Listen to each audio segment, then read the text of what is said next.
Hi guys, and welcome back to the basics of programming. So last episode we focused on important mathematical operations, so don't forget to go back and watch that if you haven't seen it already. But in this episode we will be talking about user input and introducing something called a variable, which is very important. So I've gone and opened up idle and I've saved this new file as episode3.py. I'm going to start off by getting some input. So different languages do this differently, but in Python it's very, very simple.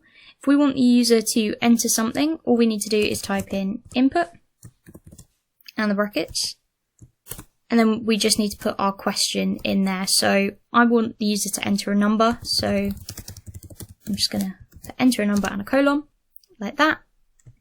Save that and run it. So I can enter the number 4 and press enter. Now nothing's happened because I haven't asked it to do anything, but it works, so that's all good. What I'm going to do now so that we can play with it is I'm going to assign it to something called a variable. Now when you assign something to a variable, you're essentially giving it a name. It's almost like putting it in a packet and sticking a label on it.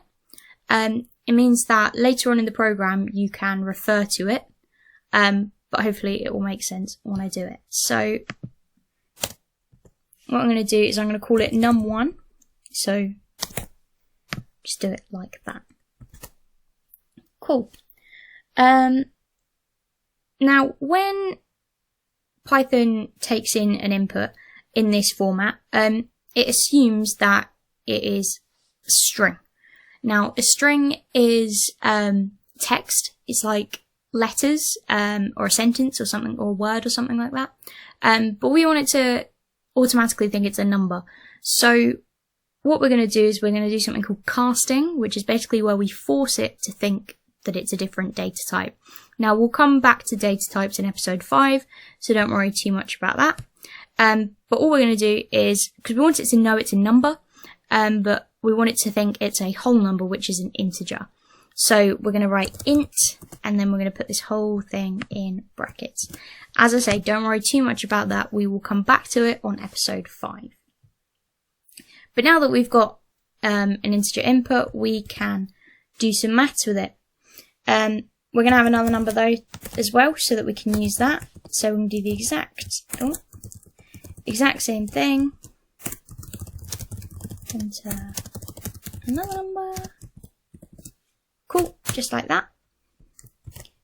And as I said before, if you save and run that, nothing should happen right now except I can enter 2 numbers. That's all. But now that I've entered those numbers, 5 has been assigned to num1 and 3 has been assigned to num2. So that's what that's done. Cool. So now that I've assigned things to things, I can use them in maths. So I'm going to use that print method we talked about. And I'm just going to do num1 plus num2. So whatever number I enter first plus whatever number I enter second.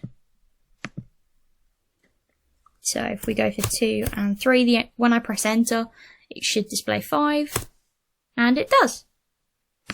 Cool. And you can also do other ones. So if I do num1 times num2 and run that, and if I do 3 and 7, I should get 21. And I do. Cool.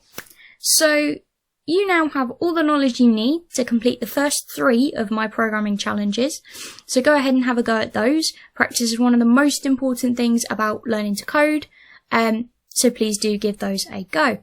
The next episode will focus on how to use comments in your code and why you definitely should use comments.